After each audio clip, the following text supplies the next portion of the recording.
ସୁବେଦାର ବିଭାସ ଦାସଙ୍କୁ ଜନ୍ମମାଟିରେ ଭବ୍ୟ ସମ୍ବର୍ଦ୍ଧନା। ଲଙ୍ଗଳେଶ୍ୱର 3/11 ସଂସ୍କାରବାଣୀ ଦେଶରେ ସୁରକ୍ଷା ଦାୟିତ୍ୱରେ ଥିବା ବାଲିଆପାଳ ବ୍ଲକ ଘଣ୍ଟୁଆ ପଞ୍ଚାୟତର ସୁଯୋଗ୍ୟ ସନ୍ତାନ ସୁବେଦାର ବିଭାସ ରଞ୍ଜନ ଦାସଙ୍କର ଚାକିରିରୁ ଅବସର ଗ୍ରହଣ ପରେ ସୋମବାର ଅପରାହ୍ନରେ ଦେବଭୋଗ ଛକଠାରେ ପହଞ୍ଚିବା ପରେ ସେଠାରେ ଭବ୍ୟ ସ୍ୱାଗତ ସମ୍ବର୍ଦ୍ଧନା କରାଯାଇଥିଲା। ଏଥିପାଇଁ ଦେବଭୋଗ ଛକରୁ ଜୟ ଯବାନ ଜୟ କିଷାନ ଧ୍ୱନିରେ ପରିବାରବର୍ଗ, ଗ୍ରାମବାସୀ, ବାଲିଆପାଳର ପୂର୍ବତନ ସୈନିକ ସଂଗଠନର କର୍ମକର୍ତ୍ତାମାନେ ଏକ ଶୋଭାଯାତ୍ରାରେ ବାହାରି ଶ୍ରୀ ଦାସଙ୍କ ପୈତୃକ ଘର ପର୍ଯ୍ୟନ୍ତ ପାଛୋଟି ଆଣିଥିଲେ। ସେ ଉତ୍ତରାଖଣ୍ଡର ରୋଡ଼କି ସେକ୍ଟର 30 ବର୍ଷ ଧରି ନିରବଚ୍ଛିନ୍ନ କାର୍ଯ୍ୟ କରିଥିଲେ। ଶୋଭାଯାତ୍ରାରେ ଘଣ୍ଟୁଆ ସରପଞ୍ଚ ସସିଲ ପ୍ରଧାନ, ପୂର୍ବତନ ପଞ୍ଚାୟତ ସମିତି ଅଧ୍ୟକ୍ଷ ଶଶଧର ପ୍ରଧାନ, ବାଲିଆପାଳ ପୂର୍ବତନ ସୈନିକ ସଂଗଠନର ସଭାପତି କମଳଲୋଚନ ପିଳା, ଉପସଭାପତି ମନୋଜ କୁମାର ସି, ସମ୍ପାଦକ ରାଧାନାଥ ରାଉତ, ପଦ୍ମଲୋଚନ ଚକ୍ରବର୍ତ୍ତୀ, ଚୈତନ୍ୟ କୁମାର ପ୍ରଧାନ, ଜଗନ କୁମାର ପ୍ରଧାନ, ବିଜୟ କୁମାର ବେହେରା, ରାମଚନ୍ଦ୍ର ଜେନା, ସୁଶାନ୍ତ କୁମାର ରାଉତ, ଜୟରାମ ପାତ୍ର, ମୁକୁନ୍ଦ ଟୁଡୁ, ନରହରି ଜେନା, ଅଧ୍ୟାପକ ଶାନ୍ତିମୟୀ ପ୍ରଧାନ ପ୍ରମୁଖ ସାମିଲ ହୋଇଥିଲେ। ବିଭାସ ରଞ୍ଜନ ଦାସ ସାର୍ ଆମର 30 ବର୍ଷ ସର୍ଭିସ କରିକି ମାନେ ଦେଶ ରକ୍ଷା ବାହିନୀରେ 30 ବର୍ଷ ଚାକିରି କରିବା ଏତ ସହଜ କଥା ନୁହେଁ। ଦିନେ ଅଧେ ନୁହେଁ 11,000 दिन से चाकरी କରିଛନ୍ତି।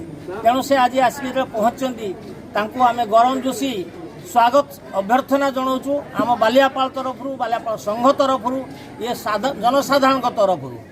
କିନ୍ତୁ ମୁଁ ଏଠି ଗୋଟେ କଥା କହି ରଖେ, ତାଙ୍କୁ ଆମେ ତ ସ୍ୱାଗତ ଅଭ୍ୟର୍ଥନା ଜଣାଇଲେ, କିନ୍ତୁ ଆମ ସରକାରକୁ ଗୋଟେ ମେସେଜ ଯିବା ଦରକାର ଯେ ପୂର୍ବତନ ସୈନିକ ଜଣେ 30 ବର୍ଷ ଚାକିରି କରିକି ବିଭିନ୍ନ ପ୍ରତିକୂଳ ପରିସ୍ଥିତିରେ ବିଭିନ୍ନ ଜାଗାରେ सर्विस करिकी देश मार रक्षा करिकी जेतेबेले गाँव को आसुचंती तांको उपरे जेतेबेले विभिन्न प्रकार असुविधा आसुची ये प्रशासन, ये पुलिस अधिकारी, कलेक्टर, एसपी ये माने समस्त बुझिबा दरकार जे एमानकु किमिति भाबरे सुरक्षा दिया जिवो, यांकर न्याय्य दाबी किमिति तांको दिया जाई परिबो, सेमाने किमिति सुखरे जीवन यापन करबे, वार्धक्य अवस्था को आसीगलेनी सेमाने किमिति सुखरे जीवन यापन करिवे, एवडा हबा निहाती दरकार।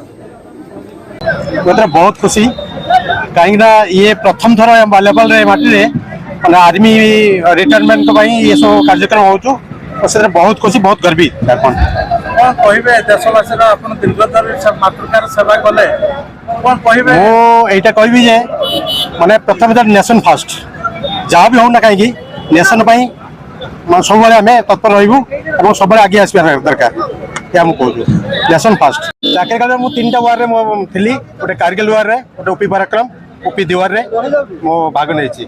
अबला स्मृति मेन तो लड़ाई थ्रू आउट अबला स्मृति किसी ना ना गोटे लड़ाई कारगिल वार्ड में जीतू मैंने सब बड़ माने एचिव जाओ कहते आम आर्मी तेणु सब बेस्ट जाओ लड़ाई। मो ना बासंती दास, मो बड़ पु चाकरी जाइथिला एबे फेरी 32 वर्ष पर फेरला, किंतु मु बहुत खुशी आ मो पुओ खुशी हवा पर मो साई पड़िशा घर समस्ते खुशी।